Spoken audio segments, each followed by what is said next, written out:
बाबा का बुलडोजर कहाँ गया है? 24 घंटे के अंदर चलने लग रहा है। कौन सांसद है आजमगढ़ से? दिनेश लाल यादव निरहुआ। 2 बजे रात को साहब सीटी स्कैन किया जाता है, किसका ऑर्डर आता है? इस तरीके से नहीं होगा तो बता दिए कि शहीद आजम भगत सिंह के भी हम लोग। सर आपको? नरेंद्र राव गुड्डू, जिला पंचायत सदस्य कासमाबाद दीती से हूँ। यहाँ ये कभी घटना घटी थी होली के दिन जी। फिर आज रात को सुनने को मिला है कि फिर घटना घटी है और उसमें डीएम एसपी से लेकर एसडीएम साहब तक एडिशनल एसपी साहब आए थे। तो क्या मामला था इसमें, क्या हुआ? इसमें मामला है कि हम सभी युवा साथी जो जिम्मेदार पर्सन हैं, जो इलाहाबाद यूनिवर्सिटी से छात्र नेता से लेकर और जिला पंचायत इस क्षेत्र के समीप मनीष राव सीनू है, जितेंद्र धनराज जो इलाहाबाद यूनिवर्सिटी से हैं, और इस क्षेत्र के जिम्मेदार पर्सन लोग पूरे जिले के कोने कोने से युवा साथी जेपी राव बिल्सन हैं, प्रभंस जी हैं, बहुत सब साथी हैं हमारे साथ आए हैं। हम लोग को डीएम साहब और एसपी साहब दोनों लोगों से वार्ता हो चुकी है। उन्होंने आश्वस्त किया है कि इस मामले में जो होली का मामला था, होली के दिन जो वारदात हुई है, सबसे बड़ी दुखद घटना ये है कि होली के दिन तो जो हुआ, लेकिन ये जो निहायत शरीफ व्यक्ति जो एक प्राइवेट टीचर के रूप में कार्य करते हैं, अपने परिवार का भरण पोषण का कार्य करते हैं, ऐसे व्यक्ति के साथ कुछ आपराधिक व्यक्तित्व के लोगों ने उनके साथ जो वारदात किया है बहुत ही निंदनीय है।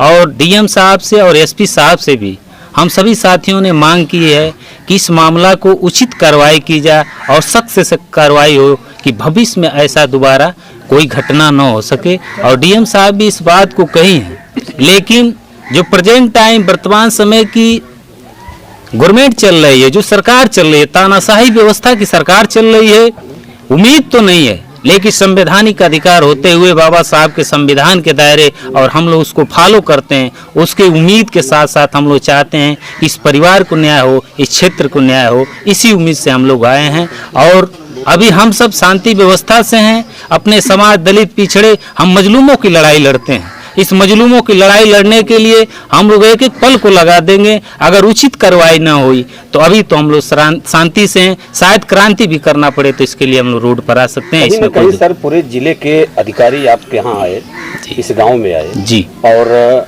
सारे लोग देखा जाए तो बड़े ही अधिकारी थे जिले के, छोटे कोई नहीं थे जी।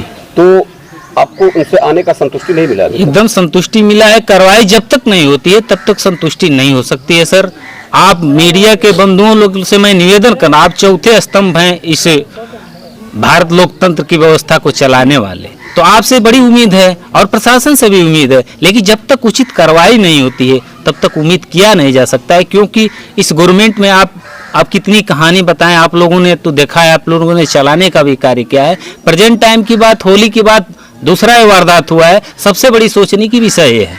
अगर नहीं होता तो कहा जा सकता है, लेकिन दोबारा ऐसा घटना हुई है, इसलिए संदेह पूर्वक मुझे कहना पड़ रहा है। कहीं न कहीं अभी जैसे एडिशनल एसपी सोनीनाथ ने कहा जी कि आपने जितने लोगों को तहरीर के द्वारा दिया गया था उनके नाम से एफआईआर कर दिया गया जी, और सारी चार्जशीट जब भेजी जाएगी तो कोर्ट के हिसाब से उनको गिरफ्तारी की जाएगी जी। तो इस पे आप क्या कहेंगे? जी, मैं उसको स्वागत करता हूँ। जो कानून के तरह जो भी उचित कार्रवाई है उसको मैं स्वागत करता हूं, लेकिन सबसे बड़ी मांग ये भी करता हूं कि इस क्षेत्र को शांति व्यवस्था बनाने के लिए ऐसे व्यक्तियों को तत्काल प्रभाव से कम उन पर कार्रवाई हो कि कोई आगे चलकर भविष्य में ऐसा कार्य न हो सके। इस क्षेत्र की शांति व्यवस्था के लिए, यहाँ आम जनमानस के उचित व्यवस्था के लिए पुलिस प्रशासन एवं जिले प्रशासन से लेकर प्रदेश प्रशासन से लेकर इस पर उचित कार्रवाई की जरूरत है।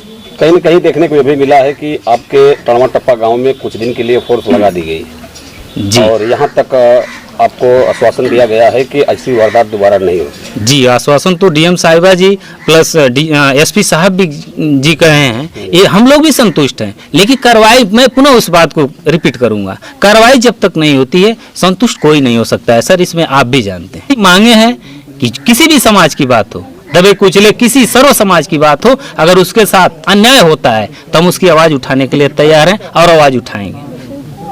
आपकी मांग है कि किसी तरह से जांच कर जो अपराधी है उसे सजा होनी चाहिए? जी, वही मेरी मांग है। अगर ये कार्रवाई जल्द से जल्द नहीं होती है तो मैं जिले के सदन में अपनी आवाज को, इस क्षेत्र की आवाज को उठाने का काम करेंगे। मैं सीनू भाई हैं, जो भी जिला पंचायत हमारे साथी हैं, इसको सदन में हम लोग उठाने का काम करेंगे। और हो सकता है 1-2 दिन के अंदर में हम लोग डीएम साहब से, एसपी साहब से इस बात को लेकर हम फिर आगे की कार्रवाई करने के लिए हम लोग सभी प्रतिबद्ध होंगे, जो भी हमारे सदस्य हैं। मैं जितेंद्र कुमार धंडा, छात्र नेता इलाहाबाद विश्वविद्यालय। सर, जैसे में आज यहाँ पे काफ़ी बड़े अधिकारी आए हुए थे और कल रात में कोई घटना उतना हुई थी, यहाँ किसी को मारा गया था, फिर होली के दिन भी कोई लफड़ा हुआ था, तो इस पर आप क्या कहेंगे?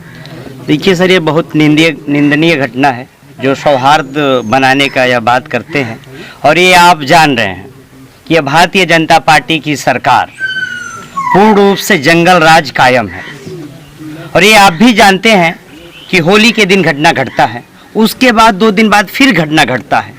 तो ये अब तार्किक तौर पे प्रशासन से हम सवाल पूछते हैं और योगी और मोदी की सरकार से सवाल करते हैं कि 2 दिन घटना के बाद उसी लड़के पर अटैक क्यों होता है जो लड़का इस मुद्दे को उठाता है। ऐसा भी तो हो सकता है सर कि कोई राजनीति के आड़ में रोटी सेकता हो। नहीं, इसको हम खारिज करते हैं। कोई करता है लेकिन 90% दिखाई दे रहा है। कोई लड़का बोल रहा है तो उसको खत्म कर दो, कि जब इसको खत्म कर देंगे तो फिर दूसरा प्रजा ना बोल पाए। तो हमारा इस सरकार से सख्त मांग है कि उचित कार्रवाई करके जेल भेजे। और जो लोग कह रहे हैं कि चिन्हित नहीं किया गया, तो ये प्रशासन का काम, यहाँ इलाके के लोग रह रहे हैं, सीबीआई आपका है, क्या कर रहे हैं? बाबा का बुलडोजर कहाँ गया है? 24 घंटे के अंदर चलने लग रहा है। भैया ये महकमा गाजीपुर थोड़ी नहीं पूरा, ये पूरा उत्तर प्रदेश के आप वाला ऑफिसरों को लगाइए। कहीं न कहीं आपके कहने के हिसाब से यह समझ में आ रहा है कि बाबा का बुलडोजर चिन्हित करके चल रहा है। बिल्कुल चिन्हित करके चल रहा है। ये सरकार दलितों का, मजलूमों का, आदिवासियों का नहीं है। ये सरकार सिर्फ चंद धन्ना सेठों लोगों का ये सरकार, इसमें कोई गुरेज नहीं है साहब। ये सरकार चिन्हित करके, ये आप भी जाने इसके पीछे जो हाथ है किसका है? कौन सांसद है आजमगढ़ से? दिनेश लाल यादव उर्फ निरहुआ। मैं कहा कि आपके पीछे है, कोई नहीं। फिर उन्होंने कहा है एसपी साहब और डीएम साहब कि हम बंधे, हमको पता है कि आप बंधे हुए हैं। दिनेश लाल यादव का फोन आया हुआ है जो चमचा करके नरेंद्र मोदी से कहता है। किसका ऑर्डर है कि 2 बजे रात को साहब सीटी स्कैन किया जाता है? किसका ऑर्डर आता है? कभी आपने देखा कि सरकारी अस्पताल में 2 बजे रात को किसका ऑर्डर आ रहा है? ये पूर्ण रूप से भारतीय जनता पार्टी का दबाव है। उनके गुंडे माफिया जो संरक्षक, जिनको भारतीय जनता पार्टी संरक्षण दे रही है।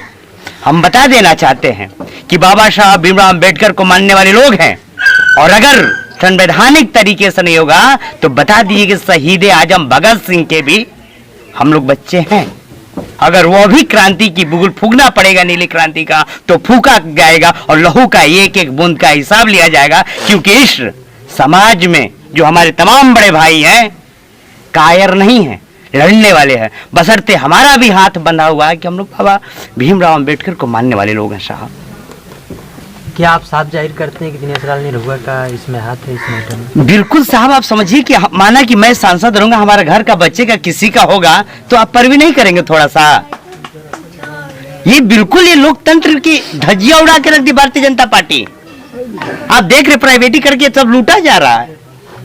तो ये सीधा सीधा है जब उनके घर का मामला है भैया। और आप देखें उत्तर प्रदेश सबसे ज्यादा जातिवाद चल रहा है इस उत्तर प्रदेश में, इसको आप किसी भी सिरे से खारिज नहीं कर सकते हैं। जब से यह घटना घटी है, क्या दिनेश लाल निरहुआ यहाँ आए? वो क्यों आएंगे जब उनका फोन से भी, उनकी सरकार है, केंद्र सरकार से लेकर राज्य सरकार तक उनका फोन ही एक काफी है साहब। उन्हीं के फोन के इशारे से जिलाधिकारी यहाँ दौड़ के आए कि कहीं उनके लोगों को गिरफ्तारी ना हो, कह रहे कि फरार है। तो ये है वो है, एक षड्यंत्र रचा जा रहा साहब। क्योंकि उनको पता हो गया है कि पूरे उत्तर प्रदेश में इस दिनेश लाल निरहुआ और ये जो मैटर है पूरा चल रहा है। इससे भारतीय जनता पार्टी की छवि खराब हो रही है। खराब ना हो जाए, जाके समझाइए कि वो लोग घर में चले जाइए साहब। राम मनोहर लोहिया कहते थे कि सड़कें सूनी हो जाएगी तो संसद आवारा हो जाएगा, और हम लोग चुप हो जाएंगे तो गाजीपुर की शासन में नरेंद्र मोदी और योगी सब आवारा हो जाएंगे। ये चंद लोगों को चिन्हित है साहब। हम आपके माध्यम से हम बता देना चाहते हैं कि जितना जल्द से जल्द आरोपियों की सरकार गिरफ्तारी करे, अन्यथा जब सब्र का बांध टूटेगा तो कुछ भी कर गुजरने के लिए हम लोग बाध्य होंगे। क्योंकि हक मांगना और न्याय मांगना हमारा संवैधानिक अधिकार है। हाईवे प्रशासन के लोगों से क्या बातचीत हुई है? देखिए वो तो प्रशासन के लोग कहीं बंधे हुए हैं, तो आला है, उनका मकसद है कि समझा के किसी तरह जनता को हटा दे। हम सपोर्ट करते हैं, इसीलिए तो शांतिपूर्वक हैं। लेकिन साहब गिरफ्तारी नहीं हुई, आप चिन्हित नहीं कर पाए। गाजीपुर में ही तो जो मार के गए गाजीपुर में ही होंगे ना, कि साहब तो फिर क्या चले गए कि पाकिस्तान चले गए? आला ऑफिसर क्या कर रहे हैं साहब? ये सवाल है ये सरकार से, ये सत्ता से, ये हुकूमत से। डरा के धमका के नहीं रख सकती। बाबा साहब कहे थे कि बलि बकरे की दी जाती है, शेर की नहीं। मौत पसंद है, लेकिन ऐसे अपने समाज में डेली अपने आए दिन भाई बंधु पीटे जाए, ये देखा नहीं जाएगा और इसको बर्दाश्त भी नहीं किया जाएगा।